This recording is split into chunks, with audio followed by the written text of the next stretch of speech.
नमस्कार साथियों, मैं आप सभी का फिर से एक बार हार्दिक स्वागत करती हूँ आपके अपने इस डिजिटल लर्निंग प्लेटफॉर्म प्रेप ज्ञान पर। आज की अपनी ये क्लास जो है वो इंडेक्सिंग सिस्टम्स की है। हमने पहले भी कुछ विद्वानों के द्वारा दिए गए इंडेक्सिंग सिस्टम को समझ लिया है। अब हम स्टार्ट करेंगे नेक्स्ट विद्वान के इंडेक्सिंग सिस्टम को, जिसका नाम है फैराडेन रिलेशनल इंडेक्सिंग। ठीक है, एक संबंधित कौन सा इंडेक्सिंग सिस्टम होगा, किस विद्वान ने दिया है, किन के बीच में रिश्ता दिखाता है जिस वजह से इसका नाम रिलेशनल पड़ा, इन सभी बातों के बारे में आज हम इस सेशन में चर्चा करेंगे। मुझे उम्मीद है कि आप बहुत अच्छे से इस सेशन को अटेंड करेंगे और कॉपी पेन लेकर बैठेंगे, जिससे आप कीवर्ड्स को लिख सकें और अपने लास्ट टाइम पर रिवीजन कर सकें। देखिए, आपके सिलेबस में जो पॉइंट दिए हैं उसमें इंडेक्सिंग सिस्टम में कुछ विद्वानों के नाम हाईलाइट कर रखे हैं।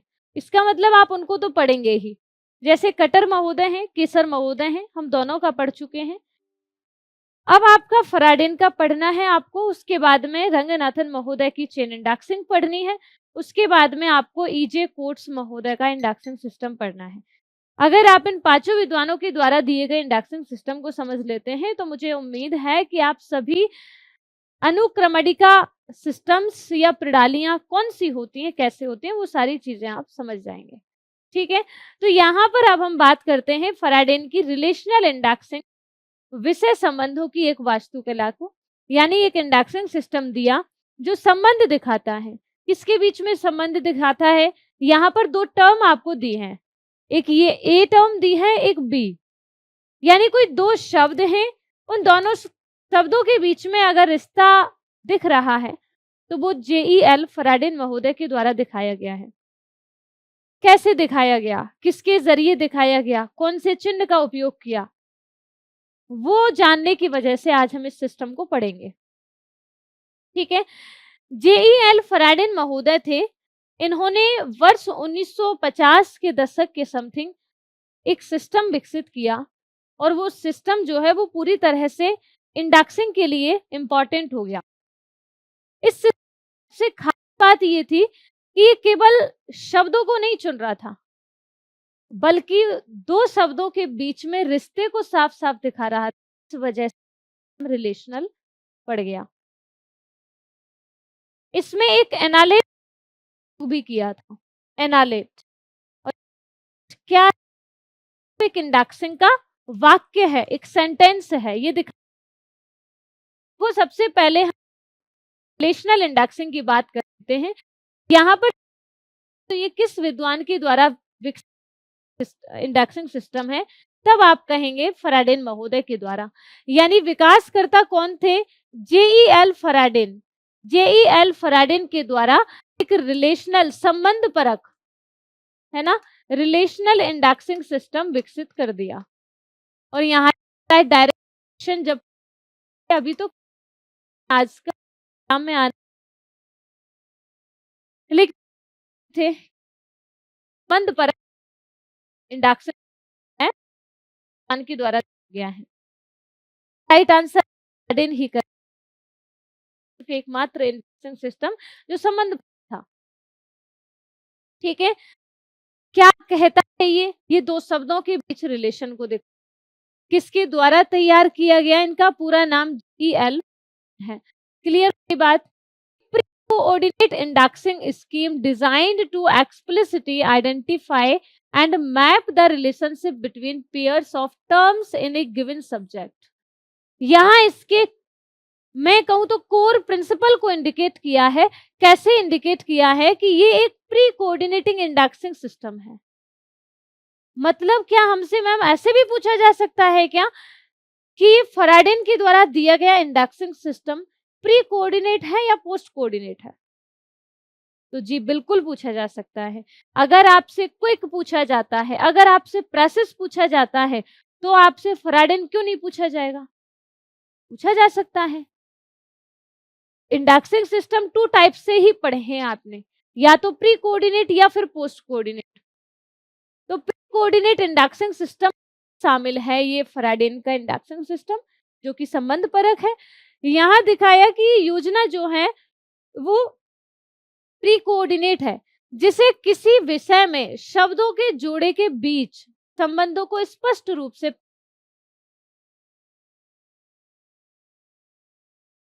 इसे क्यों डिजाइन किया गया वो भी आपने बहुत अच्छे से यहाँ समझ लिया। इसलिए डिजाइन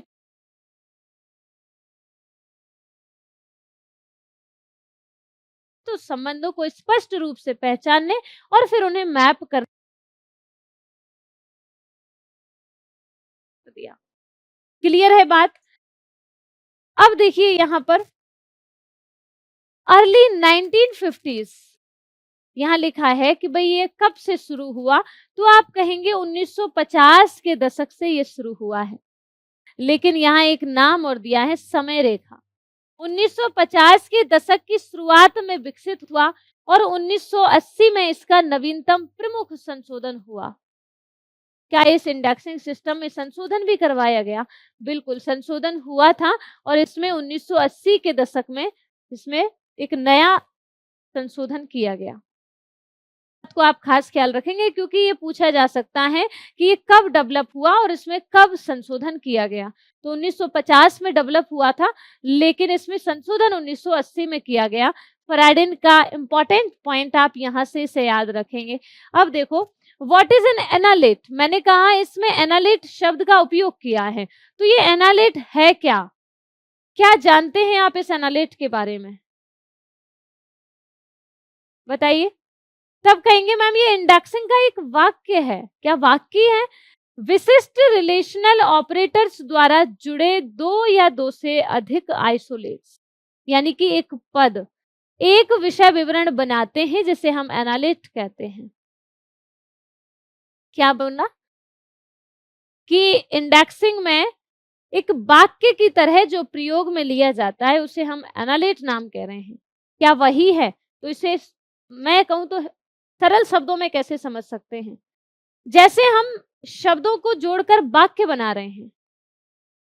फैराडे के सिस्टम में क्या होता है, शब्दों को कुछ स्पेसिफिक सिंबल्स से जोड़ा जाता है ना, और स्पेसिफिक सिंबल्स से जोड़कर एक छोटा विषय विवरण बना दिया जाता है। अगर छोटा विषय विवरण बनेगा उसे हमने इंडेक्सिंग में एक वाक्य का नाम दिया जिसे एनालिट शब्द उपयोग में लिया।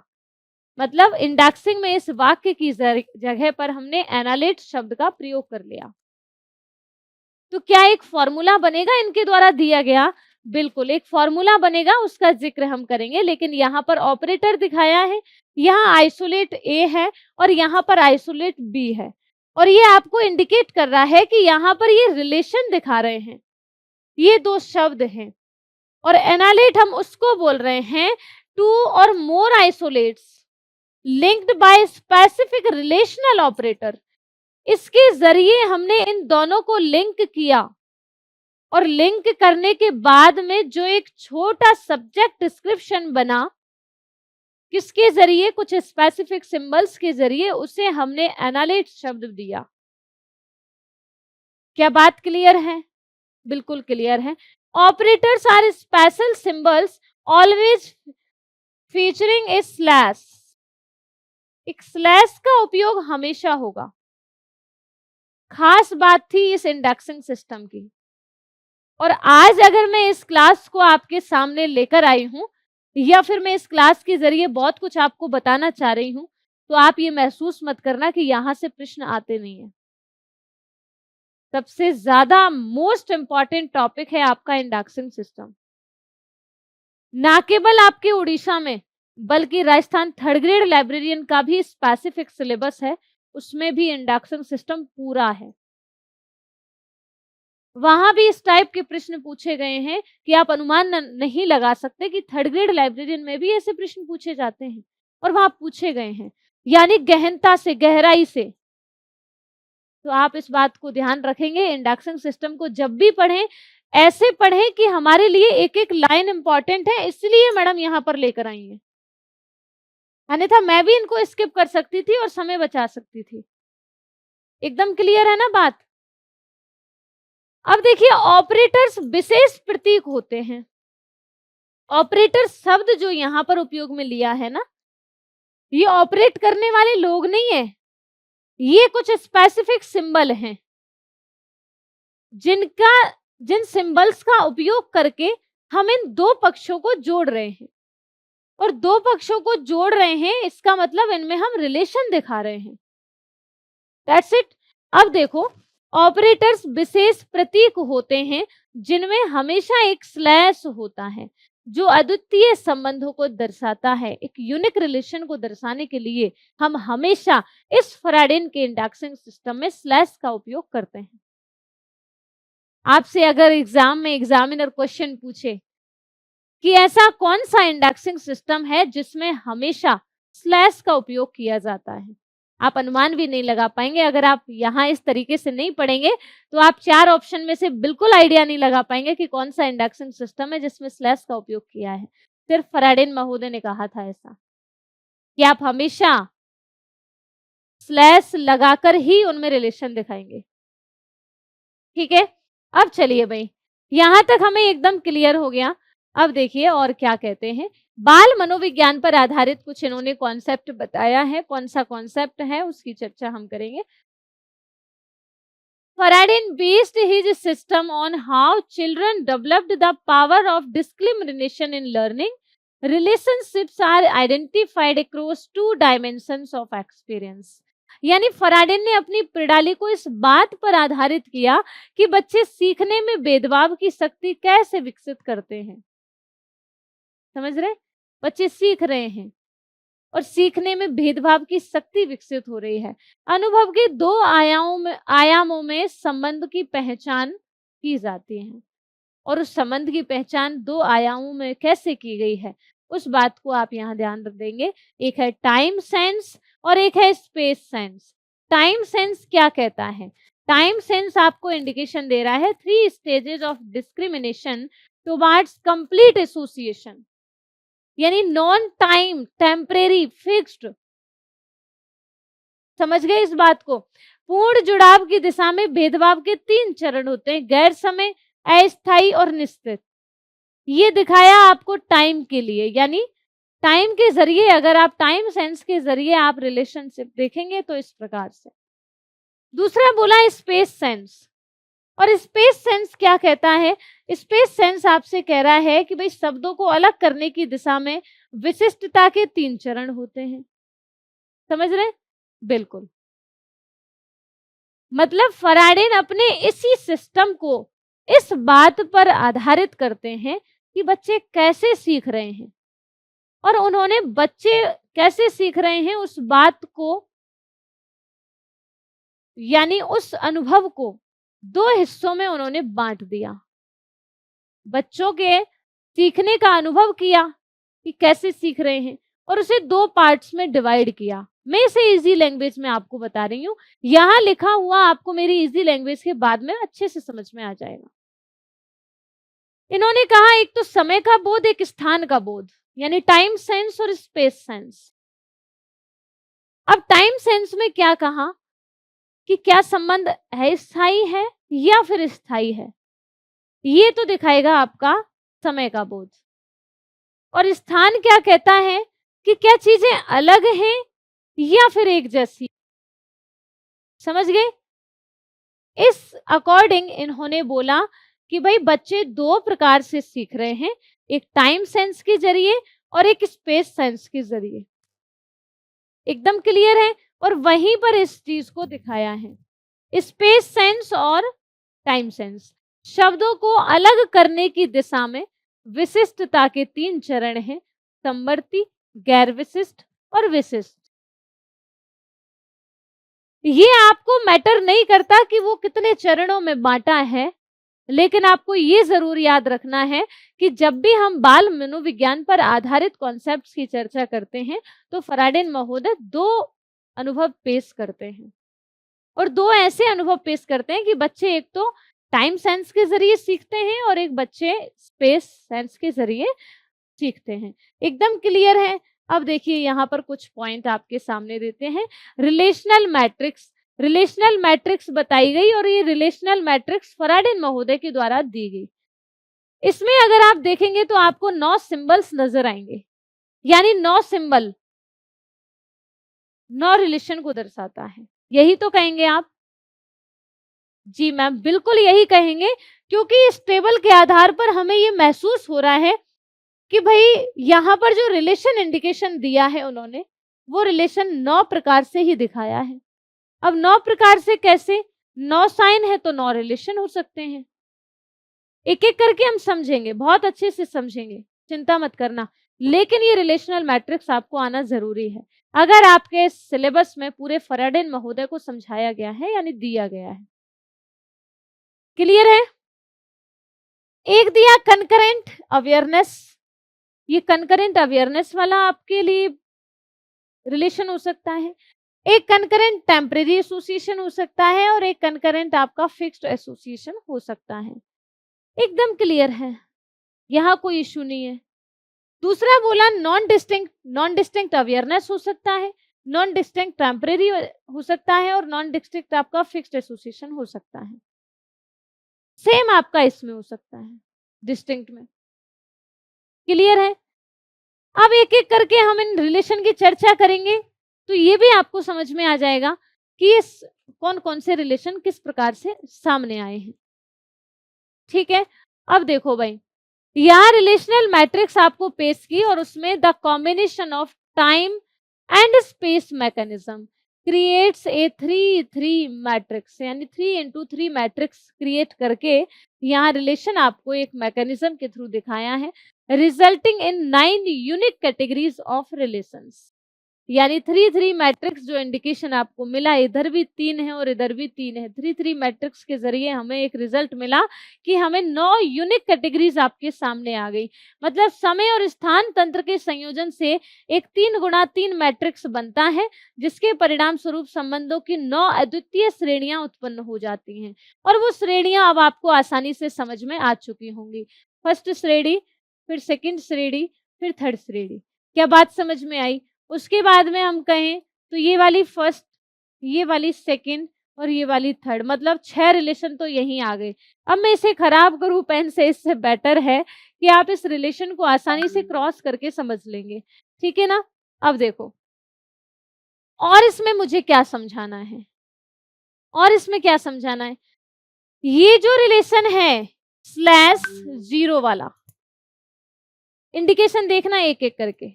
ये जो रिलेशन है ये आपको दिखा रहा है कनकरेंट, कनकरेंट यानी कि साथ होने वाला रिलेशन। साथ होने वाला रिलेशन कैसे होगा मैम? कि जब दो चीजें बस एक साथ मौजूद होती है ना, उनको हम कहते हैं कनकरेंस रिलेशन। यानी सिर्फ वो साथ हैं, साथ में मौजूद हैं, उनका इतना ही रिलेशन है, उसके अलावा ज्यादा नहीं है। एकदम क्लियर? बिल्कुल क्लियर। फिर हमने क्या कहा, अगर ऐसा रिलेशन आपके सामने आए तो उसे आप कंकरेंट रिलेशन की श्रेणी में रख देंगे। ठीक है? हमने कहा एक रिलेशन और है, ये है स्लैश और ये स्टार। अगर ये स्लैश और स्टार वाला रिलेशन आपके सामने आए तो ये क्या इंडिकेशन देता है आपको? ये क्या इंडिकेशन देता है? या फिर मैं कहूं ये स्लैश और सेमीकोलन वाला रिलेशन आए तो ये क्या इंडिकेशन देता है? या फिर ये स्लैश और बराबर वाला आए तो ये क्या इंडिकेशन देगा? मतलब इस तरीके से आपके सामने काफी सारे रिलेशंस क्लियर हो गए। ठीक है? जो यहाँ पर आपको सीधे सीधे इनमें अंतर नजर करवा रहे हैं। अगर मैं आपको और रिलेशन अच्छे से दिखाऊं तो यहाँ पर आपको सभी एक एक करके रिलेशन आपके सामने आते चले जाएंगे। मैं कुछ उदाहरण आपको दूंगी जिससे आप क्लियर समझ में आ जाए। अब देखो, ये जो कंकरेंट वाला रिलेशन था वो आपको यहाँ से पूरा इंडिकेशन मिलता है। भाई देखो, एक बार और टेबल को देख लो अच्छे से। ये 3 रिलेशन एक साथ दिखाऊंगी, ये 3 रिलेशन एक साथ दिखाऊंगी और ये 3 रिलेशन एक साथ दिखाऊंगी। बात क्लियर है?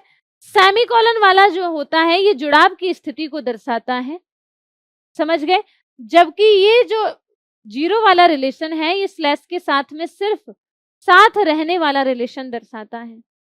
कॉलन का जो रिलेशन है ये आपको फंक्शनल डिपेंडेंसी को दिखाता है, निर्भरता को दिखाता है। समझ गए? ये वाला जो रिलेशन है ये आपको प्रतिक्रिया को दिखाएगा, यानी रिएक्शन को आपको इंडिकेट करेगा। और एस्टेरिक वाला जो ये है, मतलब जो आपको स्टार लगा हुआ है, वो जो रिलेशन है वो आपके सेल्फ एक्टिविटी को दर्शाएगा। समझ रहे? जब कोई चीज खुद कोई काम कर रही है, उसे किसके जरिए दिखाएंगे? सेल्फ एक्टिविटी है वो, उसे हम स्लैश स्टार के जरिए दिखाएंगे। ये कुछ रिलेशंस आपको जानना जरूरी है, क्योंकि ये फैराडे महोदय ने आपके सामने रखा। ठीक है भाई। अब देखो 3 को हम एक साथ देखेंगे, जो कंकरेंट, अवेयरनेस, टेम्परेरी और फिक्स्ड वाले को दिखाएगा। देखो यहां मैंने कहा रो फर्स्ट यानी पंक्ति 1 में आपको दिखाया है समवर्ती वैचारिकरण, यानी समय में बढ़ता हुआ जुड़ाव, concurrent conceptualisation, increasing association in time. आपको जो टेबल दी गई थी उस टेबल में स्टार्टिंग में ऊपर ही ऊपर आपके सामने ये सिंबल्स थे, यानी कि /0, /* /सेमीकोलन। क्लियर है भाई? ये फैराडे महोदय कहते हैं कि ये जो कंकरेंस वाला रिलेशन है नॉन टाइम का, ये क्या कहता है? मेरे को एग्जिस्टेंस, एग्जाम्पल केमिस्ट्री /0 डिक्शनरी, यानी ये समरूपता को दिखा रहा है, गैर समय इंडिकेट कर रहा है, नॉन टाइम को कह रहा है कि मात्र सह अस्तित्व है, ये साथ साथ में है, इनका कोई ऐसा गहरा संबंध नहीं है। और एग्जाम्पल देकर आपको समझाया है कि रसायन विज्ञान का शब्दकोश से क्या संबंध है, तो आप कहेंगे इनमें कनकरेंस वाला संबंध है, और ये संबंध सिर्फ साथ होने का है, इस वजह से हमने इसे /0 से इंडिकेट कर दिया। बात क्लियर है? अब तो कोई इश्यू नहीं है। फिर आगे बोले एक रिलेशन जो कि हमने कहा कि मैम ये /* अगर लगा मिले तो आप कहेंगे सेल्फ एक्टिविटी को इंडिकेट करता है। सेल्फ एक्टिविटी मतलब जब कोई चीज खुद कोई काम कर रही है, समझ रहे? स्वयं गतिविधि इसे बोलते हैं। अगर उसको आपको इंडिकेट करना हो, दर्शाना हो, तो आप /* के जरिए उसे दर्शाएंगे। कैसे? इसमें कोई एग्जाम्पल है हमारे सामने जिससे हम थोड़ा सा समझ सकें? बिल्कुल है। इंट्रांसिटिव वर्ब्स और एजेंट या एक्टिविटी रिलेशन दर्शा रहा है, वो भी सेल्फ एक्टिविटी वाला, जैसे बर्ड है और माइग्रेशन है। ये क्या कहता है कि अकर्मक क्रिया है या एजेंट है या गतिविधि संबंध है, जैसे पक्षी /* प्रवास, और ये आपको सीधा इंडिकेट कर देता है कि पक्षी का माइग्रेशन। जब कोई चीज खुद कोई काम कर रही है, अगर उसको हम दर्शाते हैं तो उसे सेल्फ एक्टिविटी साइन से दर्शाते हैं, और सेल्फ एक्टिविटी के लिए /* का उपयोग किया है। एकदम ओके। फिर हम इसी टेबल के तीसरे पॉइंट पर चले, और उसमें हमें एक दिखाया है एसोसिएशन फिक्स्ड एसोसिएशन इंडिकेट किया था, और जो पहला सेल्फ एक्टिविटी वाला है वो टेम्परेरी एसोसिएशन है, वो खुद कोई काम कर रहा है लेकिन फिक्स्ड नहीं है। यहाँ कह रहे हैं कि ये जो है वो फिक्स्ड टाइम के लिए दिखा रहा है, ये टेम्परेरी है। ठीक है। अब यहाँ पर देखिए अनस्पेसिफाइड एसोसिएशन और टूल या एप्लीकेशन, अनिर्दिष्ट जुड़ाव या फिर उपकरण या अनुप्रयोग, वो कैसे होता है? यानी जब कोई चीज किसी उपकरण या साधन से पूरे तरीके से यानी पूर्ण रूप से जुड़ी हो, उसे हम क्या कहते हैं? फिक्स्ड एसोसिएशन, यानी एक जुड़ाव का नाम देते हैं, कनेक्शन का नाम देते हैं, और उसको हम जोड़ते हैं /सेमीकोलन से। अब जैसे यहाँ पर आपको एग्जाम्पल दिया है इंडेक्सिंग /सेमीकोलन कंप्यूटर, समझ गए? यहाँ पर आप सीधा सीधा समझ रहे हैं कि भाई इन दोनों में पूरी तरीके से जुड़ाव नजर आ रहा है, इंडेक्सिंग /सेमीकोलन कंप्यूटर। क्लियर है? फिर हम आगे चले, आगे देखा तो सेकेंड नंबर रो आया, और सेकेंड नंबर रो में हमने क्या देखा? नॉन डिस्टिंक्ट कॉन्सेप्चुअलाइजेशन, यानी concept with much in common, वे अवधारणाएं जिनमें बहुत कुछ समान होता है, उन्हें हम किस में रखते हैं? नॉन डिस्टिंक्ट कंसेप्चुलाइजेशन में, गैर विशिष्ट वैचारिकरण में। और यहाँ कैसे आते हैं कि भाई एक स्लैश इक्वल का साइन यहाँ प्रयोग में लिया है, स्लैश इक्वल। और स्लैश इक्वल इंडिकेट करता है नॉन टाइम को, यानी इक्विवेलेंस को। सिनोनिम्स और something considered as something else, पर्यायवाची या किसी चीज को दूसरे चीज के रूप में मानना, यही क्या होता है? यही क्या होता है? Non distinct conceptualisation. कैसे? जैसे टमाटर है और सब्जियां यहां पर आपको दी हैं। अब इनमें आपको अगर जुड़ाव दिखाना है तो आप स्लैश बराबर से आप दिखाएंगे। दिखाएंगे क्यों? क्योंकि यहां पर आप इसे नॉन टाइम के लिए दे रहे हैं, यानी किसी एक चीज को दूसरी चीज के रूप में आप मान रहे हैं। टमाटर है और आपको शब्द दिया है सब्जी। इस टमाटर का सब्जी से क्या संबंध है? तो आप कह रहे हैं सब्जी के रूप में ही हम टमाटर का प्रयोग कर रहे हैं। इसका मतलब क्या हुआ? इसका मतलब हुआ कि एक चीज को दूसरी चीज के रूप में मान रहे हैं। और ऐसा जब होता है वहां हम एक स्लैश इक्वल का साइन लगाते हैं, ऐसा संबंध दिखाने के लिए। बैगन है और आपको लिखा है सब्जी, क्योंकि आप बैंगन को एज ए सब्जी यूज कर रहे हैं, दैट मीन्स यहाँ इनमें दोनों में कौन सा संबंध दिखाएंगे? तब आप कहेंगे कि मैम यहाँ इन दोनों में संबंध आएगा स्लैश इक्वल का, क्योंकि यहाँ इनका जुड़ाव दिखा रहा है। ओके, फिर हम देखते हैं नेक्स्ट पॉइंट पर, स्लैश प्लस का साइन कहाँ उपयोग करेंगे? डायमेंशनल में, यानी कि टेम्परेरी।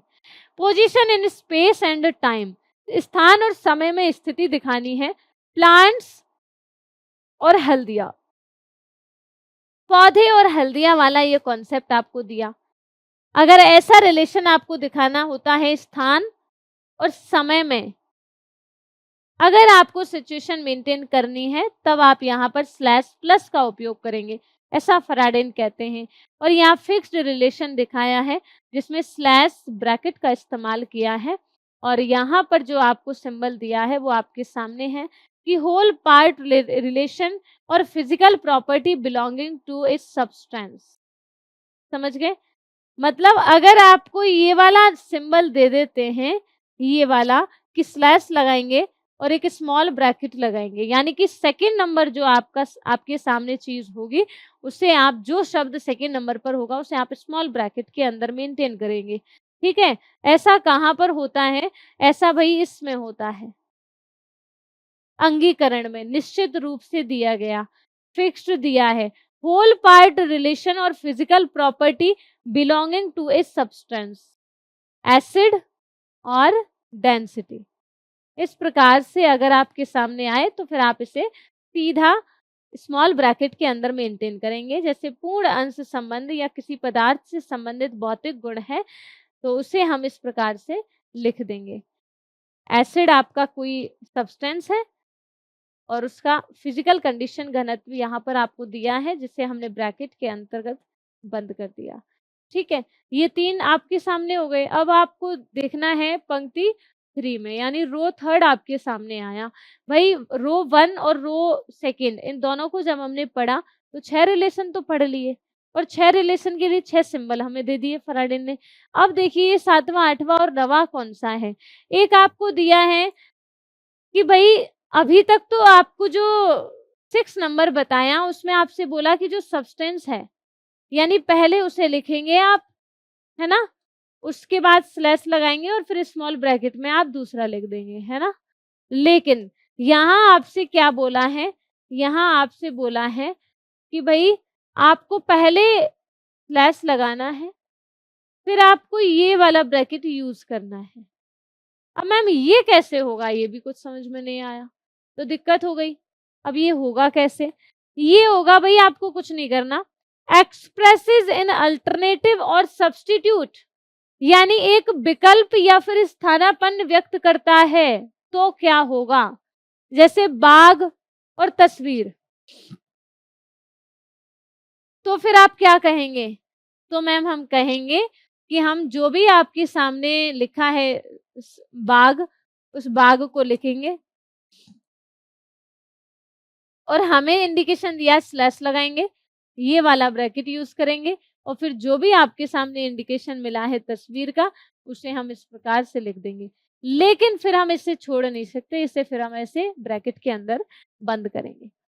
बात क्लियर है? इस प्रकार से इनमें रिलेशन दिखाया जाता है और मैं कहूँ तो जितने भी रिलेशन हैं उन्हें हम ब्रैकेट के अंदर ही दिखाते हैं, क्योंकि अगर हम उसे खाली छोड़ देते हैं तो कुछ शब्द ऐसे होते हैं जो हमें अधूरे लगते हैं। तो बस वो पूरा करने के उद्देश्य से, पर्पस से ये सब काम किया जाता है। ठीक है? रिएक्शन एक्शन में क्या होगा? Temporary basis. अब यहाँ देखिए, टेम्परेरी बेसिस रिएक्शन एक्शन यानी प्रतिक्रिया और कार्यवाही जो कि टेम्परेरी बेस्ड होती है, हमेशा ही टेम्परेरी बेस्ड होती है प्रक्रिया। उसमें क्या होगा? आप स्लैश लगाएंगे और थोड़ा सा डैश लगा देंगे, हाइफन थोड़ा सा। एक्शन और इफेक्ट ऑफ ए थिंग या प्रोसेस ऑन अनदर, एग्जाम्पल दिया वाटर स्लैश डैश प्यूरिफाइंग। यानी प्रतिक्रिया और कार्यवाही अस्थायी रूप से होती है, एक चीज प्रक्रिया का दूसरे पर प्रभाव या फिर कार्य, ये आपका इंडिकेशन देता है स्लैश स्लैश डैश से। ठीक है?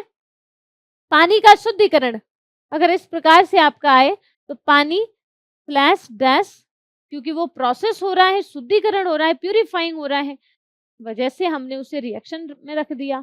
रिएक्शन में रखा तो उसके लिए एक ही सिंबल दिया है फैराडे ने, स्लैश डैश का। अब यहाँ पर फंक्शनल डिपेंडेंस बोला, फिक्स्ड होता है फंक्शनल डिपेंडेंस, निर्भरता जिसे हम बोलते हैं, उसके लिए आपको स्लैश कॉलन का उपयोग किया है।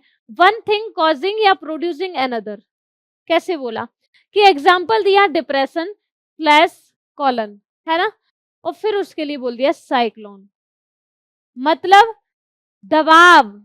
डिप्रेशन हम प्रेशर भी बोल सकते हैं। अगर यहाँ पर मैं प्रेशर शब्द उपयोग में लूं तो ज्यादा बेटर रहेगा। यहाँ मैंने कहा प्रेशर, है ना, कोई दबाव है, और दबाव फिर आपको दिया है साइक्लोन, चक्रवात। अगर इन दोनों में संबंध दिखाना है तो इसका मतलब ये फिक्स्ड टाइप है, एक चीज का दूसरी चीज का कारण बनना या उत्पादन करना। अगर कारण बनने वाला कॉन्सेप्ट आए आपके सामने, किन्हीं दो चीजों के बीच में संबंध दिखाए और वो भी एक चीज दूसरी चीज का कारण बन रही है, दबाव के कारण साइक्लोन आया, चक्रवात आया, तो इसका मतलब दबाव की वजह से आया तो कारण दबाव बन गया ना, तो साइक्लोन अपना है ही, साइक्लोन आया ही है। तो मतलब एक चीज की वजह से दूसरा अगर रीजन उत्पन्न हो रहा है तो यहाँ पर फिर हम स्लैश कॉलन का उपयोग करेंगे। भाई एक बात मैं आपके सामने एकदम क्लियर कर दे रही हूँ, इस बात को आप ध्यान रखेंगे कि फैराडे महोदय के द्वारा, मैं लिख दे रही हूँ यहाँ ताकि आप याद कर लें, फैराडे महोदय के द्वारा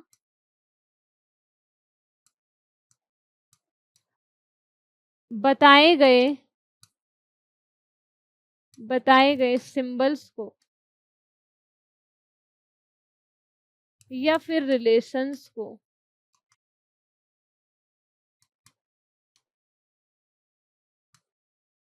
अच्छे से याद कर लेना। क्यों कर लेना? क्योंकि भाई इनमें आपके एग्जाम में क्वेश्चन यहाँ से बनेगा और फिर आप बोलेंगे कि फैराडे तो ऐसा होना ही नहीं चाहिए था, ये हुआ कैसे। अब देखो, एनालेट्स का निर्माण, यानी कि उदाहरण आपको दिया है, एनालेट्स का निर्माण करना है ना, अब वो बनेगा कैसे, समझ में तो आना चाहिए। यहाँ दिया एग्जाम्पल 1 दिया है, यानी कि dictionary of chemistry, dictionary of chemistry, इनमें संबंध दिखाना है। मेरी बात समझने की कोशिश करना पूरे तरीके से, क्योंकि यहां से समझे हुए एग्जाम्पल आपको हमेशा याद रखने हैं। डिक्शनरी ऑफ केमिस्ट्री, रसायन विज्ञान का शब्दकोश। फैराडे महोदय कहते हैं आप एनालिसिस करिए संबंध कौन सा है, तो आप कहते हैं कि भाई ये जो संबंध है ये सिर्फ साथ रहने का संबंध दिखा रहा है। आगे हम नीचे, इसके नीचे चले तो केमिस्ट्री एंड डिक्शनरी आया, इसका मतलब ये बिब्लियोग्राफिक फॉर्म में हो गया, है ना भाई। डिक्शनरी ऑफ केमिस्ट्री, इसका मतलब हम इसे डिक्शनरी एंड केमिस्ट्री कर सकते हैं या फिर केमिस्ट्री एंड डिक्शनरी लिख सकते हैं। बात समझ में आ गई? तो रसायन विज्ञान और शब्दकोश, अब यहाँ पर ऑपरेटर कौन सा लगेगा? तब आप कहेंगे कि मैडम ये जो संबंध है ये सिर्फ साथ रहने वाला संबंध नजर आ रहा है। इसका मतलब ऑफ से और एंड से यहाँ कोई भी ऐसा चेंज नजर नहीं आया। चाहे आप डिक्शनरी ऑफ केमिस्ट्री लगाओ या केमिस्ट्री एंड डिक्शनरी लगाओ, हमें समझ में आया कि इनका साथ रहने का रिलेशन है। इसलिए जो ऑपरेटर है वो /0 है। समरूपता मात्र सह अस्तित्व यानी कनकरेंस मेयर को एग्जिस्टेंस। तो फिर यहाँ जो संबंध बनेगा वो कैसे बनेगा? वो ऐसे बनेगा, रसायन विज्ञान यानी केमिस्ट्री /0 और फिर डिक्शनरी शब्दकोश। इस प्रकार से फराडेन महोदय कहते हैं और यही आपका एनालेट है। बात समझ में आ गई अब एनालेट की? मैं क्या कह रही थी कि एनालेट वो होता है जो हम किसी सिंबल के जरिए, किसी स्पेसिफिक सिंबल के जरिए जब हम काम कर लेते हैं उसे हम एनालेट का नाम दे देते हैं इंडेक्सिंग में। तो यहाँ ये सिंबल लगाकर जो ये काम किया गया है ये है अपना एनालेट। अब देखो आगे एग्जांपल 2, पानी को शुद्ध करना। पानी को शुद्ध करना यानी कि पानी और शुद्धिकरण, वाटर एंड प्यूरिफिकेशन।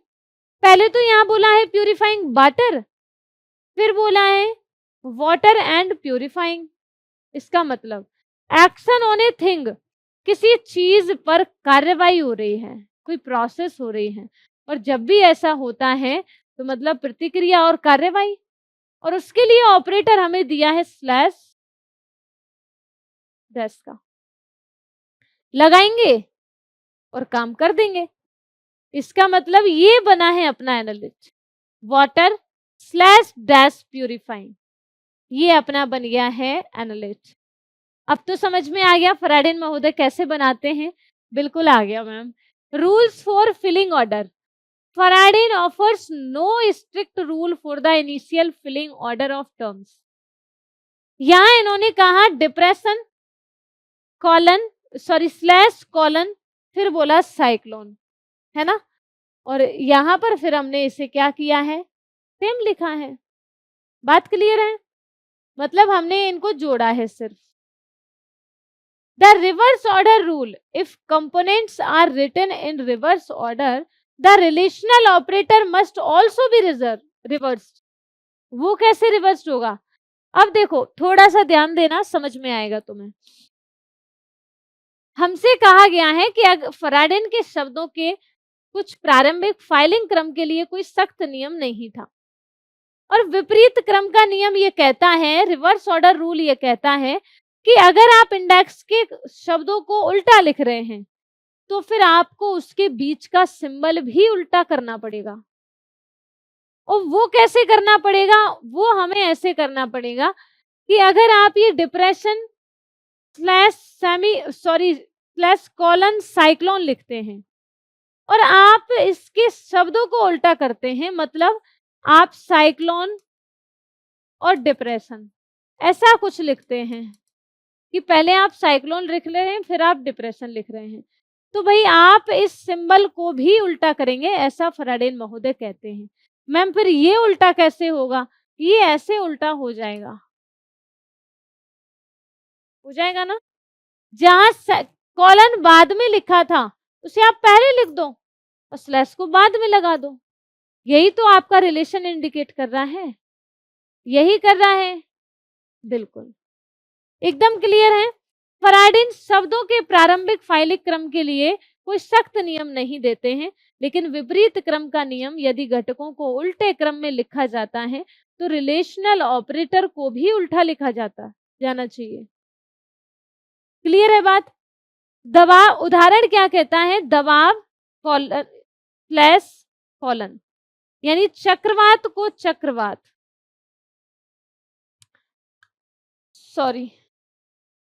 चक्रवात को चक्रवात नहीं, यहां हमने कहा दबाव /: चक्रवात, ये लिखा है। अगर हम इसको चक्रवात और फिर बाद में दबाव लिखते हैं तो हमने इस चिन्ह को चेंज कर लिया, कॉलन फिर स्लैश, इस रूप में ही लिखा जाएगा। जब भी आप किन्हीं दो शब्दों के रिलेशन को बदलते हैं, तो वहां फिर आप उसमें लगे हुए स्पेसिफिक सिंबल को भी बदलेंगे। ऐसा कहने वाले थे फराडेन महोदय जी। अब देखो और कुछ भी बोला क्या, प्रणाली का मूल्यांकन, यानी यहाँ पर इसके इस सिस्टम के मूल्यांकन की बात करते हैं कि एनालिसिस करते हैं कि क्या ये सिस्टम सही था या फिर इसमें कुछ कमियां नजर आई, है ना। तब आप ये इस बात की तरफ पहुंचते हैं कि ये जो सिस्टम था उसकी ताकत तो ये थी और उसकी कमजोरियां ये थी। बहुत सारे विद्वानों ने अब तक पेश किया, कहीं ना कहीं कमी कटर महोदय के में भी थी, कहीं ना कहीं कमी केसर महोदय के इंडक्शन सिस्टम में भी थी, और कहीं ना कहीं आपके कमी फराडेन महोदय के में भी सामने आई। कैसे आई? सबसे पहले स्ट्रेंथ की बात करते हैं। Very good result in term recall and relevance. यहां बोला है कि रिकॉल और रिलीवेंस के मामले में बहुत अच्छे परिणाम ये देता है, यानी ये शब्दों के बीच के गहरे रिश्ते को बहुत अच्छे से समझाता है ना। शब्दों के बीच के रिश्ते को गहरा कर रहा है, और रिकॉल एंड रिलीवेंस जो है वो बहुत ही सटीक दे रहा है। एक बार सिद्धांत समझ में आने के बाद एनालिटिक्स बनाना तेज और आसान हो जाता है। अगर आपने सिद्धांत समझ लिया तो आप एनालिटिक्स मतलब मैं कहूँ सेकंड्स में बना देंगे। आपने फराडेन का इंडक्शन सिस्टम समझ लिया और आपसे कहा जाए आप फराडेन के इंडक्शन सिस्टम के अकॉर्डिंग आप जल्दी से एनालिट बनाइए, तो आप तुरंत से बनाएंगे, क्योंकि आपको वो सिंबल्स दिमाग में हैं कि कौन सा रिलेशन किस तरीके से दिखाना है और उसका लिए सिंबल कौन सा उपयोग करना है।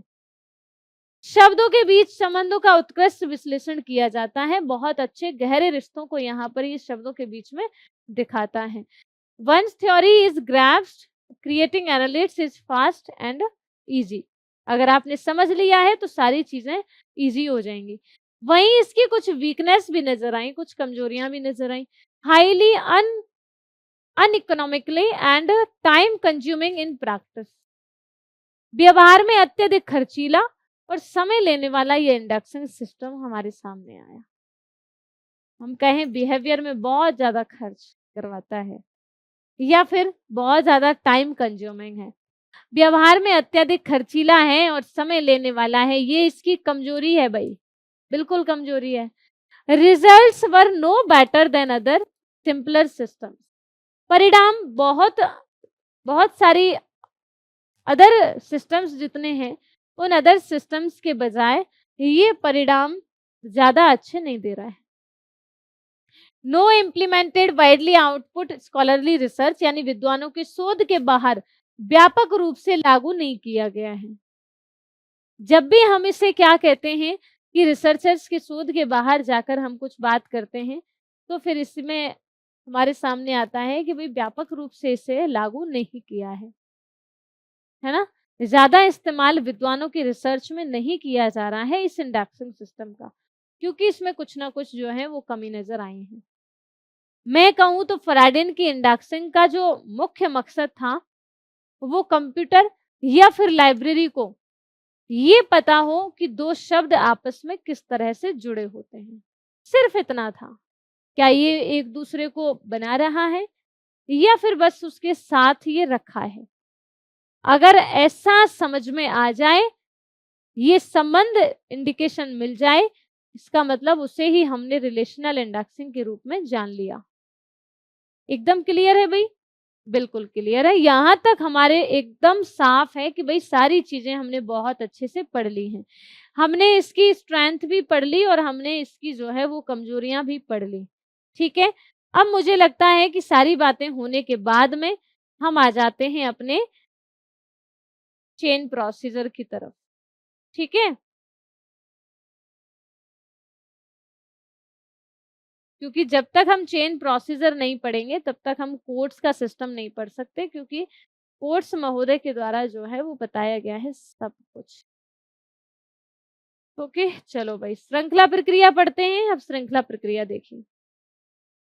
चेन प्रोसीजर जो कि चेन इंडक्शन का मोस्ट इंपॉर्टेंट पार्ट होता है। चेन इंडक्शन का मोस्ट इंपॉर्टेंट पार्ट है, इसका मतलब यहाँ आपको साफ दिखाया है कि इसे किस विद्वान के द्वारा पेश किया गया, कब किया गया, इसमें क्या चीजें बताई गई। नाम से समझ में आ रहा है कि चेन है, चेन मतलब एक श्रृंखला बनाई गई होगी। हाँ बिल्कुल है, तो ऐसा ही कृत्रिम भाषा से जन भाषा में अनुवाद करने का विज्ञान है, जिसे हम चेन इंडक्सिंग या चेन प्रोसीजर नाम दे रहे हैं। क्लियर है? अब देखो,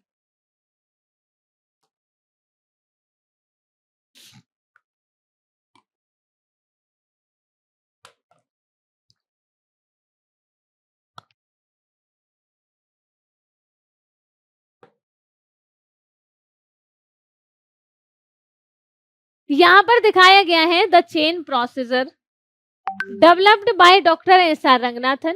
This method mechanically drives alphabetically subject entries from the successive subdivisions of a class number. It leads from the general to the specific label.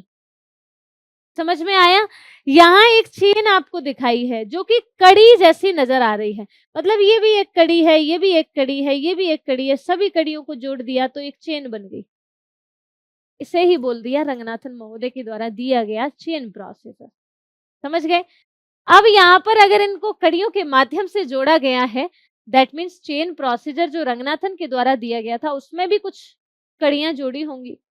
हाँ बिल्कुल, कड़ी तो जोड़ी है, कौन कौन सी कड़ी होंगी उनकी चर्चा करेंगे। तो ये श्रृंखला प्रक्रिया डॉक्टर एस.आर. रंगनाथन के द्वारा विकसित की गई। ये एक ऐसी पद्धति है जो एक वर्ग संख्या के क्रमिक उपखंडों से यांत्रिक रूप से वर्णानुक्रमिक विषय प्रविष्टियां प्राप्त करती है। क्लियर है? यह सामान्य से विशिष्ट स्तर तक ले जाती है। ये आपको जनरल टू स्पेसिफिक लेवल तक ले जाने का काम करती है, जनरल टू स्पेसिफिक लेवल तक। इसका मतलब अब जानेंगे हम कैसे। यहां आपका कहना है मॉड्यूलेटेड सीक्वेंस में कि ये chain represents A modulated sequence of सब क्लास।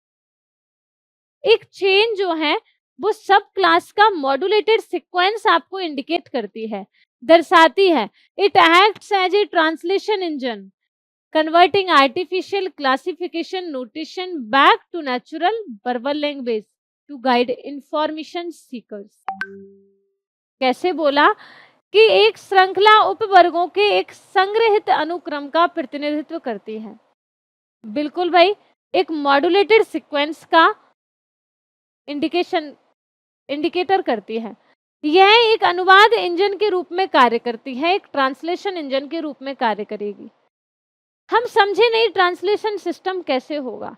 आपको कोई क्लास नंबर दिया है, अब आप वो क्लास नंबर है ना वो स्पेसिफिक है, इसी वजह से यहाँ बोला है यह सामान्य से विशिष्ट स्तर तक ले जाती है, जनरल टू स्पेसिफिक लेवल तक आपको ले जाएगी। यही है आपका चेन प्रोसीजर। एक प्रतिनिधित्व करती है, ये अनुवाद इंजन के रूप में कार्य करती है, सूचना चाहने वालों का मार्गदर्शन करने के लिए कृत्रिम वर्गीकरण संकेतन को प्राकृतिक या फिर शाब्दिक भाषा में वापस बदलती है। जो आपका कृत्रिम भाषा में अनुवाद किया हुआ पॉइंट या सिस्टम आपको मिल रहा है, उसे आपको वापस उसी प्राकृतिक भाषा में या फिर शाब्दिक भाषा में परिवर्तित करके देते, उसे कहते हैं हम चेन इंडक्सिंग। और उसके लिए चेन बनानी पड़ती है, श्रृंखला बनानी पड़ती है। वो बनती कैसे है उसके जरिए हम बात करेंगे। ये आपकी आर्टिफिशियल लैंग्वेज है जिसे हम कह रहे हैं 300।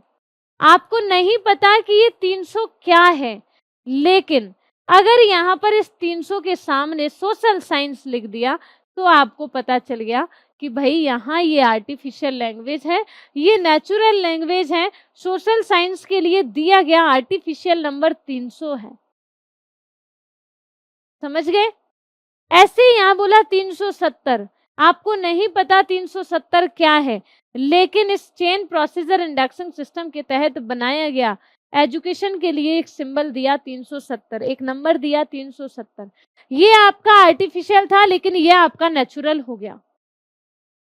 एकदम क्लियर है? अब देखो नेक्स्ट आगे,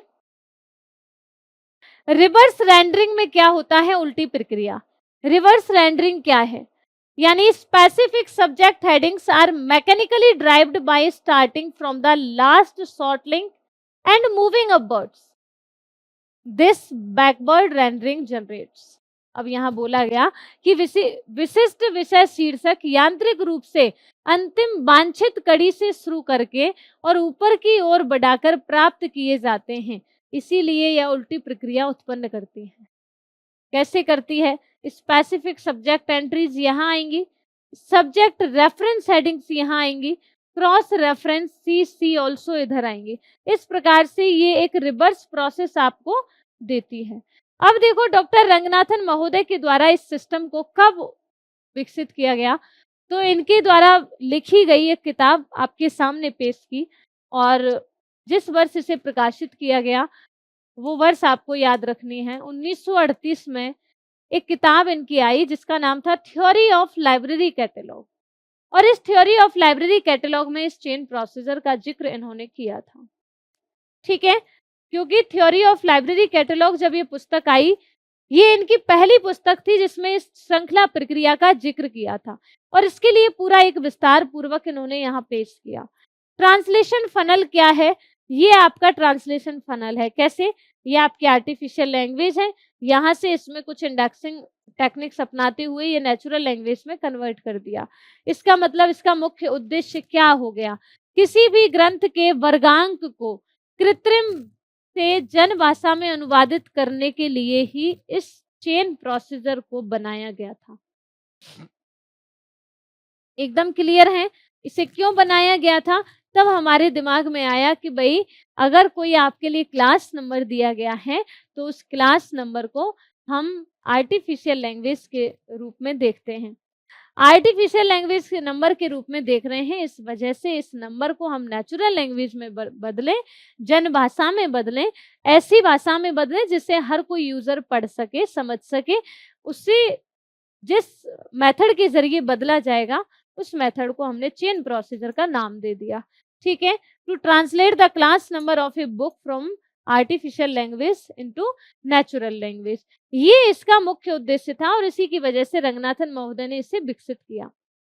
रंगनाथन महोदय का इसके बारे में कहना कुछ अलग था और ईजे कोट्स का अलग था। क्या कह रहे थे ये दोनों? इनकी बातें सुनते हैं। श्रृंखला प्रक्रिया किसी भी वर्गांक से विषय शब्द प्रविष्टि तैयार करने की लगभग एक यांत्रिक प्रक्रिया है। क्या कहा कि श्रृंखला प्रक्रिया जो है ना, वो किसी भी वर्गांक से, किसी भी क्लास नंबर से विषय शब्द प्रविष्टि तैयार कर रही है, और विषय शब्द प्रविष्टि तैयार करने की एक मैकेनिकल प्रोसेस के रूप में इन्होंने इसे चेन प्रोसीजर को एक्सप्लेन किया। Chain procedure is a nearly mechanical process of A preparing subject word entries from any class number. किसी भी क्लास नंबर से अगर सब्जेक्ट वर्ड एंट्रीज बना रहे हैं तो वो एक मैकेनिकल प्रोसेस के रूप में हमारे सामने आ रही है, और वो मैकेनिकल प्रोसेस क्या है? वो चेन प्रोसीजर है। ईजे कोट्स महोदय कहते हैं कि एक श्रृंखला में सम्मिलित पदों को बिना क्रम में परिवर्तन किए विषय शब्द प्रविष्टि तैयार करने की प्रक्रिया ही चेन प्रोसीजर होती है, श्रृंखला प्रक्रिया होती है। ईजे कोट्स महोदय कहते हैं कि it is the process of preparing a subject word entries of the terms included in the chains without changing their order. का बिना क्रम परिवर्तित किए सब्जेक्ट वर्ड एंट्रीज तैयार करना। क्लियर हो गई बात? इन दोनों का यहाँ पर यही कहना था इस चेन प्रोसीजर को लेकर।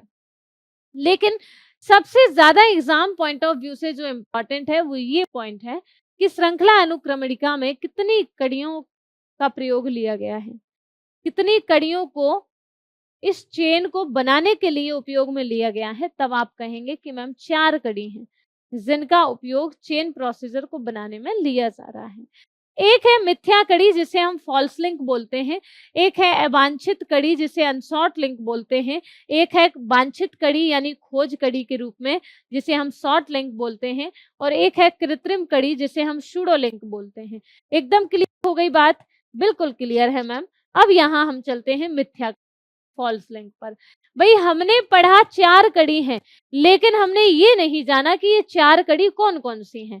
तब सामने आया है कि अब एक एक करके इन 4 कड़ियों के बारे में जान लेते हैं। पहली कड़ी जिसे हमने फॉल्स लिंक बोला, ये एक ऐसी कड़ी होती है जिसका कोई अर्थ नहीं होता। फॉल्स मिथ्या मतलब गलत, जिसका कोई अर्थ नहीं है।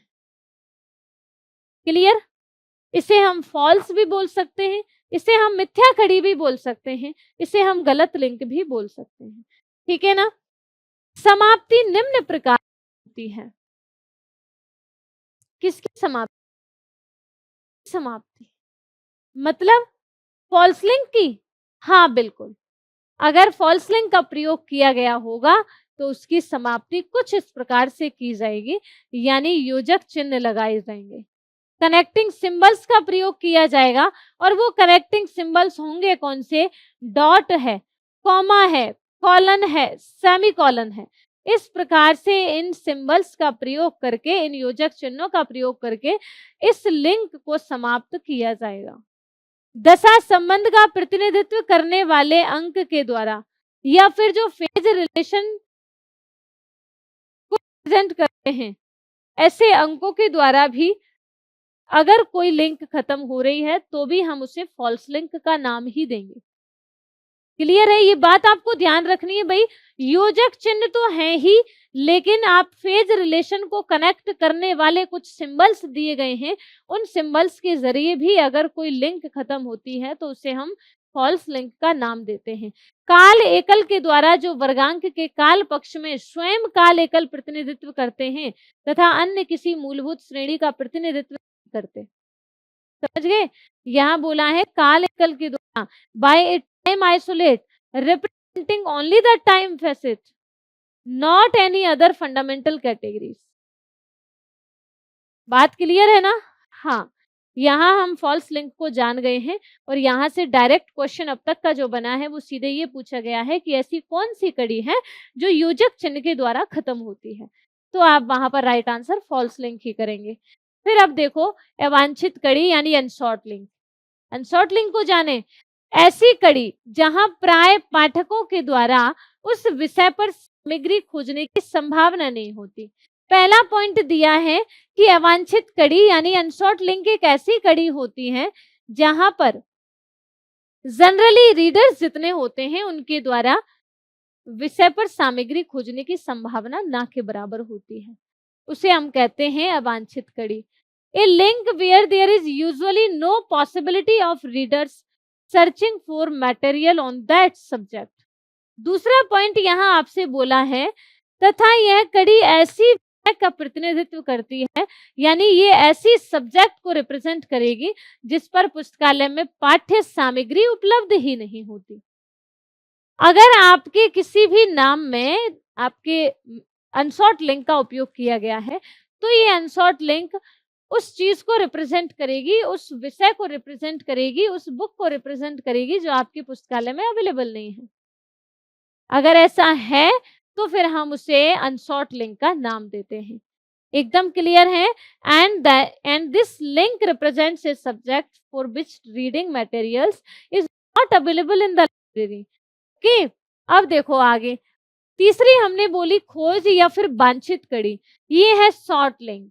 इसे कैसे जाना कि ये एक ऐसी कड़ी होती है जो ना तो मिथ्या होती है और ना ही अवांछित होती है, यानी ना तो वो फॉल्स लिंक है और ना फिर वो अनसॉर्ट लिंक है। इसका मतलब वो क्या है? वो शॉर्ट लिंक है। शॉर्ट मतलब बल्कि ये कड़ी होती है जिसके द्वारा पाठकों के पाठ्य सामग्री खोजने की संभावना, सबसे ज्यादा संभावना रखने वाले पॉइंट्स में अगर प्रयोग की गई कड़ी है तो भाई वो शॉर्ट लिंक होती है। इसी वजह से इसे खोज कड़ी के रूप में जाना है, क्योंकि इसके जरिए खोज की जाती है। बात क्लियर है? Rather, it is a link through which there is a high probability of readers searching for reading materials. Reading material search करने के लिए अगर रीडर्स की ज्यादा प्रोबेबिलिटी है कि इसके जरिए ये सर्चिंग हो रही है तो फिर यहाँ पर जो प्रयोग की गई है वो शॉर्ट लिंक के नाम से की गई है। फोर्थ पॉइंट बोला है कृत्रिम कड़ी यानी कि सूडो लिंक। सूडो लिंक क्या है? कृत्रिम श्रृंखला की एक ऐसी कड़ी जो कि ग्रंथांक के विषय भाग के अंक या फिर अंक समूह द्वारा बनती है, उसे आप कृत्रिम कड़ी के रूप में जानते हैं। कैसे कहा है? A link of an artificial chain form by a digit और group of digit of a part of the book number is called a pseudo link. तब यहाँ पर बोला है कि एक कृत्रिम कड़ी के रूप में पेश की जाएगी। एकदम क्लियर भाई। ये कृत्रिम संख्या क्या है? ये तो एक ऐसी कड़ी होती है किसी भी घातांक के, किसी भी बुक नंबर के, किसी भाग के अंक को या फिर अंक के समूह के द्वारा बनाया जाता है। इस वजह से इसे हम सूडो नाम दे रहे हैं। बात क्लियर है ना? ठीक है भाई। मैम ये 4 कड़ी तो हमने बहुत अच्छे से पढ़ ली, लेकिन थोड़ा कहूँ तो हैं कि याद किस हिसाब से कर लिया जाए। 4 कड़ी हैं बिल्कुल।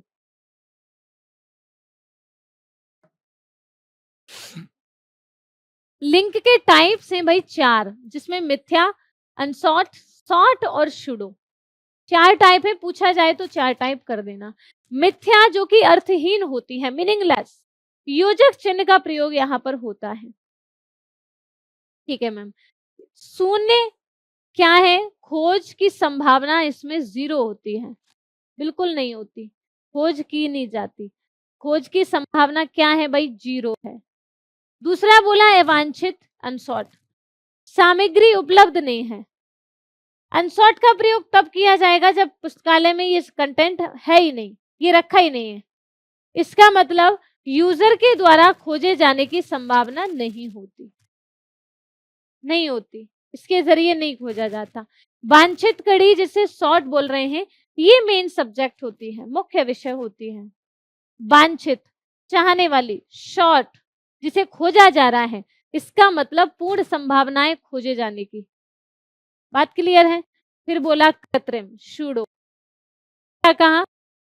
उसे निर्मित है, फॉर्म्ड बाय डिजिट ग्रुप्स, अंकों के ग्रुप से जिसे बनाया गया है वो सूडो है। और यहाँ हम ग्रंथांक का नाम ले रहे हैं, इसका मतलब ये टेक्निकल है, बिल्कुल। इसे ग्रुप के रूप में हम देख रहे हैं। ग्रुप भी किसके? डिजिट्स के ग्रुप के रूप में अगर हम इसे देख रहे हैं तो फिर वो सूडो लिंक होता है।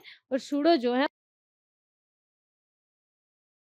किसी भी वर्गांक से, यानी जब भी हम किसी क्लास नंबर से विषय शीर्षक बना रहे होते हैं तो विषय शीर्षक निकालने के कुछ 6 स्टेप्स आपको फॉलो करने होते हैं। और 6 स्टेप्स कौन कौन से होते हैं उस बात की तरफ ध्यान देना। The 6 necessary steps to derive subject headings from any class number. किसी भी वर्गांक से विषय शीर्षक निकालने के 6 चरण आवश्यक होते हैं। 6 steps are required to derive subject. अगर आपको विषय शीर्षक बनाना है तो फिर आपको first, second, third, fourth, fifth, sixth step से गुजरना ही होगा। कौन से 6 स्टेप हैं, क्या कहते हैं, इस बात की तरफ ध्यान देना। पहला चरण क्या कहता है कि पूर्ण वर्गांक को श्रृंखला के रूप में लिखा जाता है। जो पहला वर्गांक होता है, जो कंप्लीट क्लास नंबर आपको दिया है, उसे आप पूरा चेन के रूप में लिख देंगे। चेन के रूप में लिखना कैसे? आप जो भी है उसे आप लिख दीजिए, the complete chain. Second step क्या कहता है कि श्रृंखला को कड़ी के रूप में एक के नीचे एक लिखकर प्रत्येक कड़ी के सामने बराबर का चिन्ह लगाते हुए उन संख्याओं का अर्थ जन भाषा में लिखा जाता है। पहले पर क्या किया? पूरे क्लास नंबर को चेन के रूप में लिख दिया, ऐसी चेन के रूप में। ठीक है। अब यहाँ सिर्फ आपको एक, मतलब मैं कहूं तो एक एग्जाम्पल जरा सा देकर समझाया है। लैंग्वेज है ना, तो आप बराबर का साइन लगाएंगे और आप इसे लिख देंगे, ऐसा यहाँ लिखवाया गया है। ठीक है। जो भी इसकी जन भाषा है उस जन भाषा को आप यहाँ पर इंडिकेट कर देंगे। सेम ऐसे ही आपको जो नेक्स्ट क्लास नंबर है आप उसे लिखेंगे और फिर उसकी जन भाषा को यहाँ पर लिख देंगे, लेकिन लिखेंगे बराबर साइन के बाद में। ठीक है। तो ऐसे आपको करना है, एक चेन बनानी है, फिर सबके सामने बराबर साइन लिखना है और फिर जिसके लिए वो नंबर दिया गया है उसे जन भाषा में परिवर्तित कर देना है। अगर कोई ऐसा सिंबल है जो कि एक कड़ी को दर्शा रहा है तो उस कड़ी का नाम वहां पर लिख देना है। ठीक है ना। अब देखो कैसे, उसका यहाँ पर मैं आपको बता रही हूँ। तीसरा चरण क्या होगा कि इस चरण में प्रत्येक कड़ी के बराबर के चिन्ह को दूसरी कड़ी के बराबर के चिन्ह के साथ अधोमुखी तीर यानी डाउनवर्ड एरो द्वारा जोड़ दिया जाता है।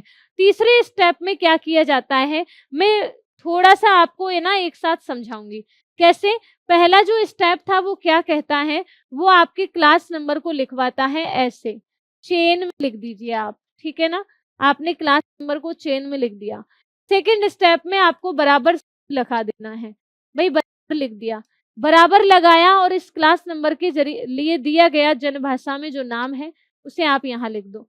तीसरे चरण में क्या होगा, आप इनके नीचे डाउनवर्ड एरो के साथ में इनको कनेक्ट कर दो। कनेक्ट किया बराबर के साइन को, इससे क्या इंडिकेशन मिल गया कि भाई इस क्लास नंबर के बाद में ये आएगा, फिर ये आएगा, फिर ये आएगा, ऐसी एक चेन बन गई।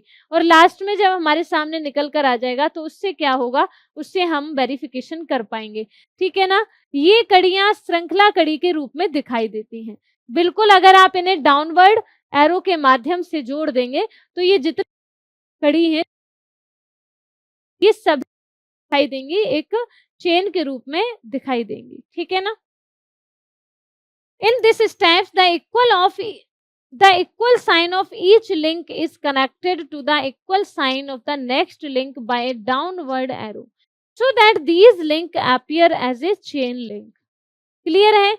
अब देखो नेक्स्ट, और यहाँ पर क्या बोला है कि फोर्थ नंबर जो स्टेप है, भाई सिक्स स्टेप के जरिए काम कर रहे हैं, फोर्थ नंबर जो स्टेप है वो सबसे इंपॉर्टेंट काम फोर्थ नंबर में ही किया जाता है। फोर्थ नंबर में क्या किया जाता है, जो लिंक उनको देखना है, शॉर्ट अनशॉर्ट फॉल्स हैं, ठीक है। इस चरण में श्रृंखला अनुक्रमणिका का सबसे महत्वपूर्ण कार्य खोज कड़ी, अखोज कड़ी या फिर मिथ्या कड़ी का निर्धारण करना होता है। आप ये डिसाइड करेंगे कि यहाँ खोज कड़ी कौन सी है, अखोज कड़ी कौन सी है, या फिर मिथ्या कड़ी कौन सी है। इस तरीके से आप जानेंगे। The most important task of the chain index is performed in this step, determining the short link, unshort link and false link.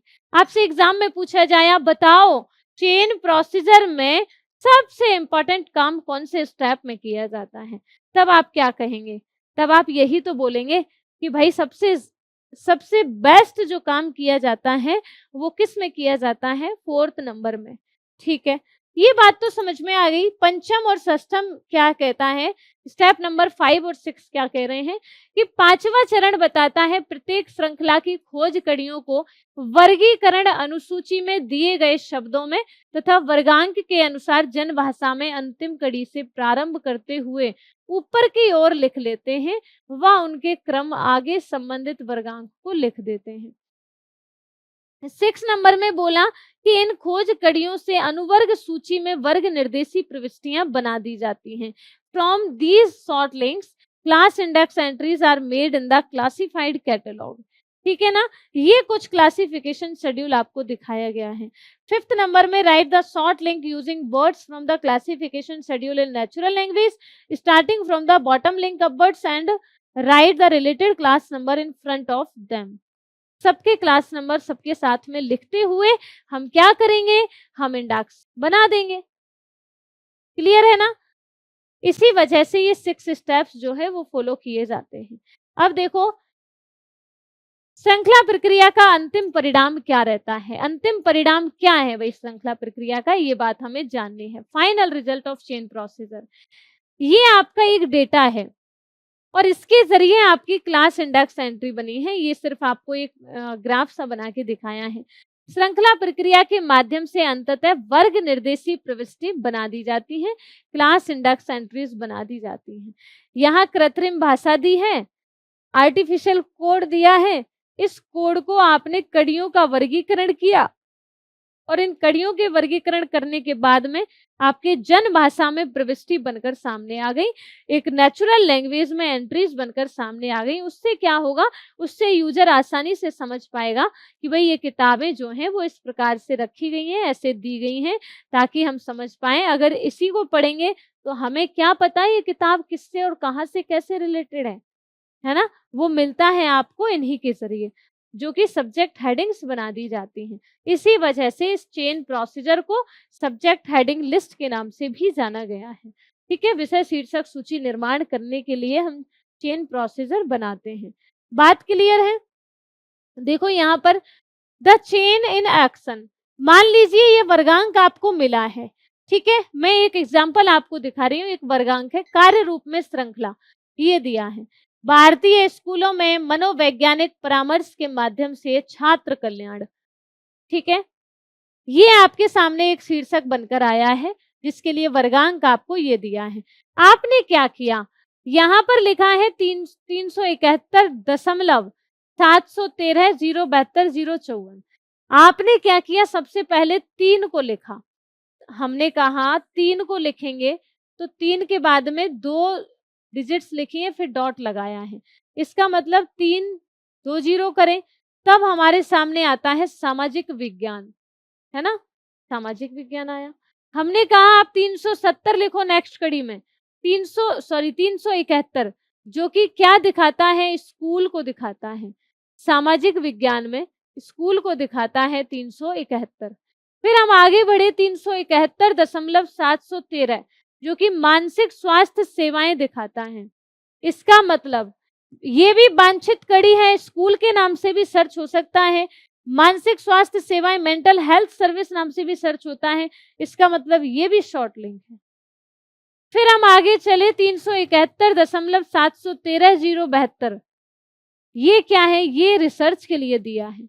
आपको पता है डीडीसी में 072 किसके लिए दिया है, रिसर्च के लिए। अगर रिसर्च के लिए दिया है तो हमने 713 के बाद 072 लगाया, जो कि अनुसंधान को दिखाता है। और ये भी वांछित कड़ी है, क्योंकि अनुसंधान से भी सर्च किया जा सकता है। बिल्कुल।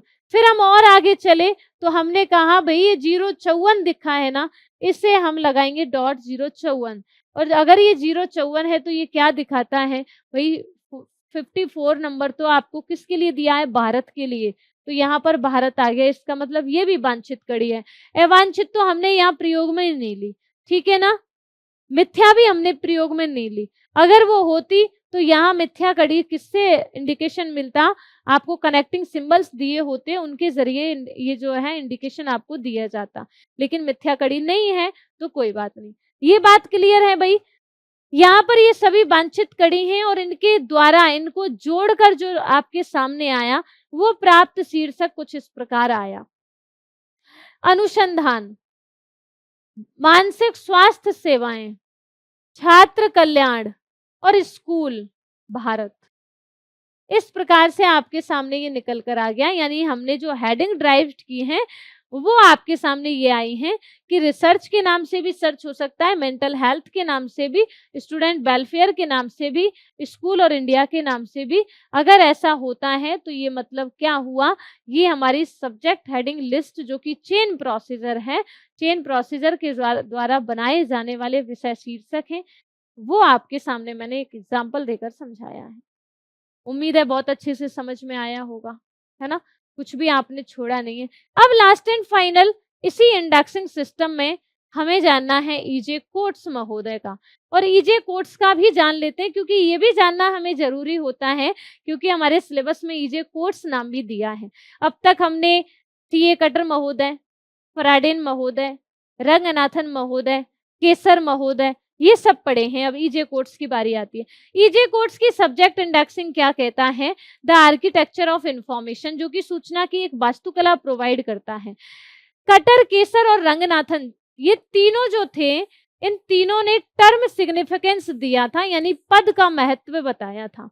किसने, इन तीनों ने, कटर महोदय, सीए कटर, केसर और रंगनाथन, इन्होंने सिर्फ पद का महत्व बताया, लेकिन फराडेन ने पद संबंध बताया। फराडेन ने क्या बताया, एक पद के लिए रिलेशन दिया ना, और रिलेशन के लिए सिंबल दिए। हाँ जी बिल्कुल। अग्रदूतों का संश्लेषण क्या कहता है कि ये जो नाम आपने पढ़े हैं अभी अभी, कटर, केसर, रंगनाथन और फराडेन, ये सभी इस ईजे कोट्स महोदय के इंडेक्सिंग सिस्टम से पहले विकसित किए गए इंडेक्सिंग सिस्टम थे। तो यहाँ पर बोल दिया कि ये जो अग्रदूत थे, इन अग्रदूतों के बिहाफ पर ईजे कोट्स महोदय ने अपना इंडेक्सिंग सिस्टम जारी किया। यानी कहीं ना कहीं इनको इन्वॉल्व किया होगा। हाँ, किया तो बिल्कुल है। जानते हैं क्या किया, कि EJ quotes builds his theory on a soldiers of pioneers. He synthesized these concepts and applied them in editor of the British Technology Index 1963 to 1976. इन्होंने क्या कहा, ईजे कोट्स ने अपने सिद्धांत का निर्माण अग्रदूतों के विचारों पर किया और उन्होंने इन अवधारणाओं को संश्लेषित किया और 1963 से 1976 तक ब्रिटिश टेक्नोलॉजी इंडेक्स के संपादक के रूप में लागू किया। ब्रिटिश टेक्नोलॉजी इंडेक्स के संपादक के रूप में इसे लागू किया। समझ गए? ईजे कोट्स का सब्जेक्ट इंडेक्सिंग सिस्टम क्या है? तो आप कहेंगे ब्रिटिश टेक्नोलॉजी इंडेक्स भी इसका नाम है, जिसे हम बीटीआई बोलते हैं, ब्रिटिश टेक्नोलॉजी इंडेक्स। और लाइब्रेरी साइंस में अल्फाबेटिकल सब्जेक्ट इंडेक्सिंग की एक बहुत ही वैज्ञानिक प्रणाली के रूप में इसे जाना गया था। इवान जोस्ट कोट्स नाम था, इवान जोस्ट कोट्स। इन्होंने 1960 के दशक में इसे विकसित किया था। बात क्लियर है ना? मुख्य उद्देश्य की जब हम चर्चा करते हैं कोर कॉन्सेप्ट की, तो इनका मुख्य उद्देश्य क्या था? कोई भी जटिल विषय है, कोई कॉम्प्लेक्स सब्जेक्ट है, उसके लिए एक निश्चित या फिर एक तार्किक या मैं कहूं तो कंसिस्टेंट यानी सुसंगत हेडिंग्स तैयार करना था। उससे होता क्या है, पाठक को आसानी होती है और वो अपनी जानकारी ढूंढ पाते हैं। ये इसका मुख्य उद्देश्य था, जिसे एक स्थिर छवि के रूप में सोचा जा सके। इसमें भौतिक वस्तुएं और मानसिक प्रणालियां शामिल हैं। ये हमेशा सबसे महत्वपूर्ण पद होता है। क्लियर है बात?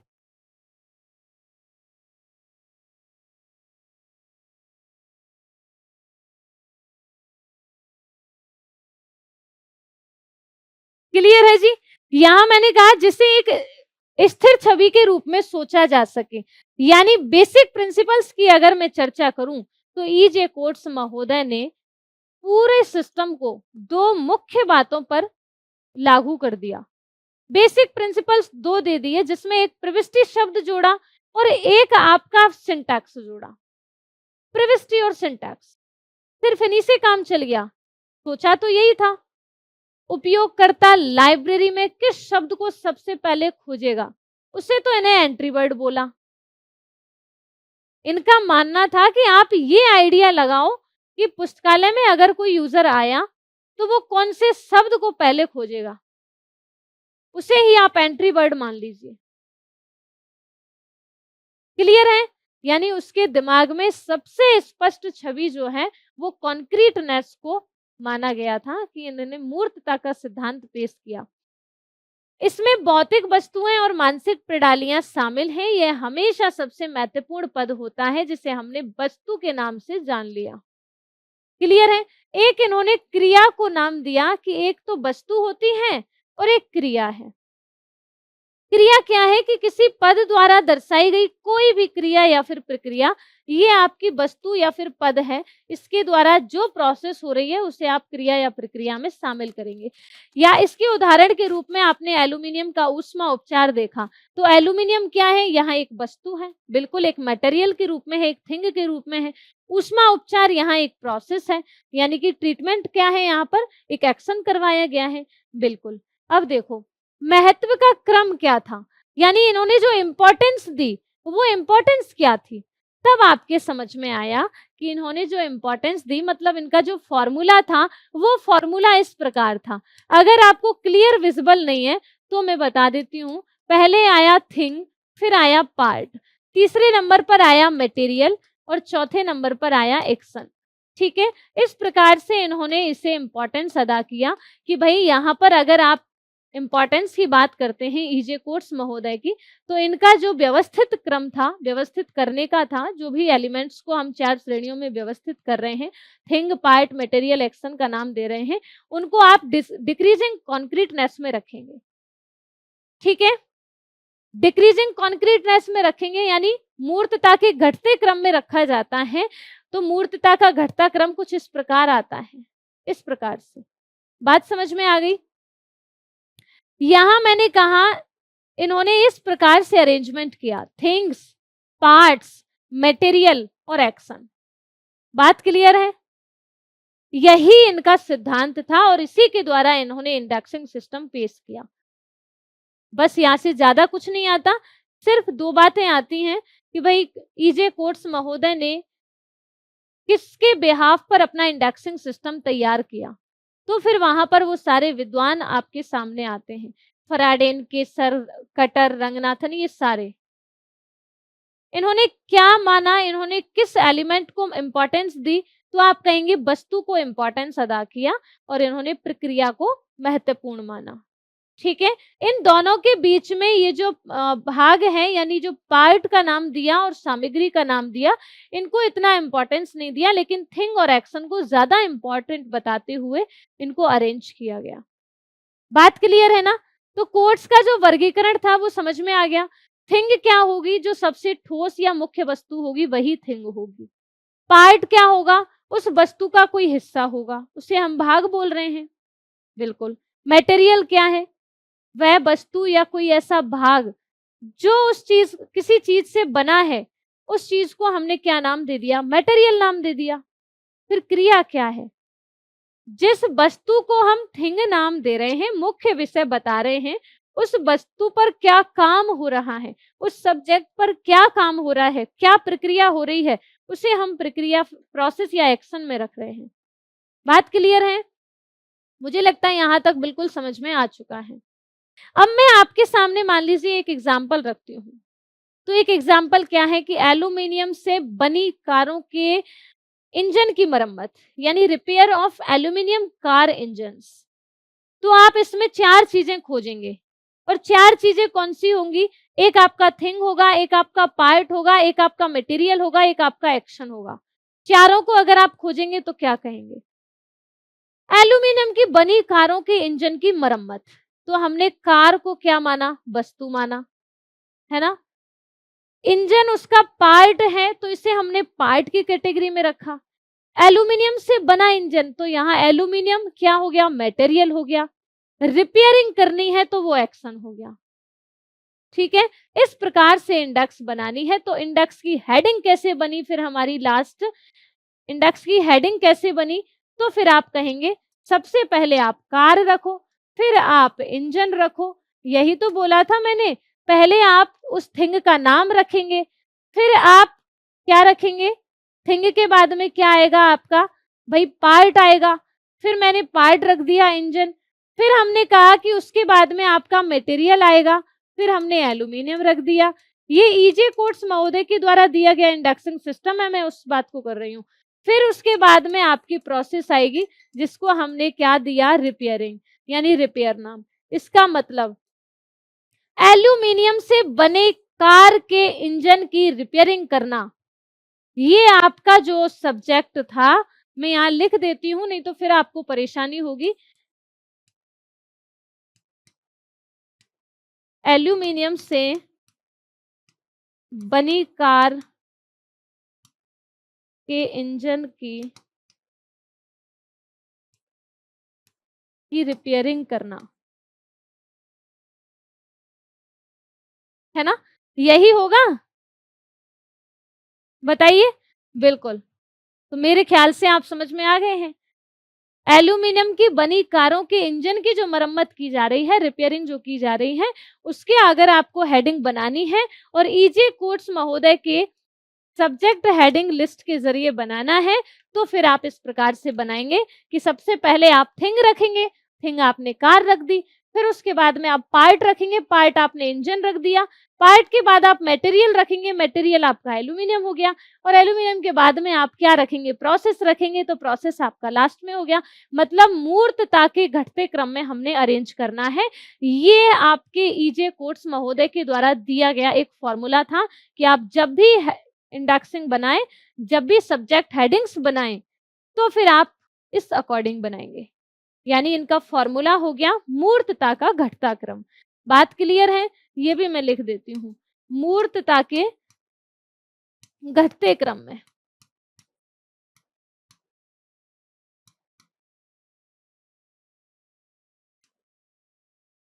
Decreasing order of concreteness. ठीक है भाई, अब आपको ध्यान रखना है। मुझे लगता है यहाँ तक आपको पूरी बातें मैंने समझा दी, टॉपिक अपना क्लियर है। अब कोई परेशानी आपको नहीं होनी चाहिए। यह सारी बातें हमने एक साथ में कर ली हैं। ओके, ठीक है जी, बिल्कुल ठीक है। चलिए भाई। अपना इंडेक्सिंग का पूरा ये जो टॉपिक था, जो कुछ लोगों के द्वारा दिए गए इंडेक्सिंग सिस्टम्स थे, जैसे कि मैंने स्टार्टिंग से बात करूँ, हमने पूरे इंडेक्सिंग की बातें अच्छे से समझ ली हैं और कटर, केसर, रंगनाथन, फ्राडेन और ईजे कोट्स, ये पाँचों विद्वान आपके लिए इम्पोर्टेंट थे। पाँचों के बारे में मैंने अच्छे से समझा दिया है। अब आपका काम रिवीजन करने का है, आप रिवीजन कर लेना बहुत अच्छे तरीके से और अपनी पढ़ाई करना। Thank you so much.